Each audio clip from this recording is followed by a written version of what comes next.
Ramai yang bertanya, adakah duit bantuan fasa 3 akan masuk sebelum Hari Merdeka atau kena tunggu bulan seterusnya? Bagi penerima bantuan sentuhan kasih rakyat negeri Sabah atau syukur fasa 3, isu tarikh pembayaran kini menjadi tumpuan utama. Berdasarkan jadual asal yang dikeluarkan oleh pihak berkuasa negeri, tempoh fasa ketiga ini dijadualkan berakhir pada bulan September. Jika merujuk kepada rekod lalu, pembayaran bantuan ini lazimnya disalurkan menjelang fasa akhir dan bukannya diawalkan. Walaupun terdapat kabar angin yang menyatakan jumlah sehingga RM600 ini mungkin dibayar lebih awal bersempena sambutan Hari Kemerdekaan sebelum 31 Ogos, perkara ini masih belum disahkan. Sekiranya ada penyaluran khas bersempena Hari Kemerdekaan, kenyataan rasmi akan dikeluarkan kelak. Jika tiada sebarang pengumuman rasmi, pembayaran dijangka kekal disalurkan pada bulan September mengikut jadual asal. Beralih kepada fasa 3 yang kedua, iaitu sumbangan tunai rahmah STR. Mengikut makluman awal daripada Kementerian Keuangan, tiada sebarang pembayaran dijadualkan untuk bulan Julai. Sebaliknya, penyaluran fasa ketiga ini sememangnya dijangkakan pada bulan Ogos. Proses pembayaran dijangka berlaku pada bila-bila masa antara pertengahan hingga ke hujung bulan Ogos. Oleh itu, penerima dinasihatkan supaya sentiasa peka dengan pengumuman rasmi daripada pihak kementerian atau kepimpinan negara berkenaan tarikh semakan dan kemasukan dana. Secara ringkasnya, pembayaran STR fasa 3 kini mengikut jadual asal iaitu pada bulan Ogos,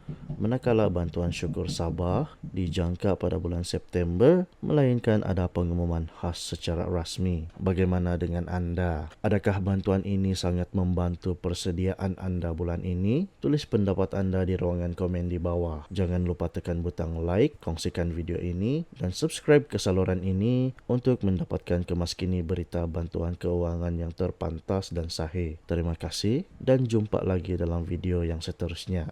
Itu sahaja laporan kami pada hari ini. Sekian, terima kasih. Teruskan bersama kami untuk berita terkini dan bantuan lanjut.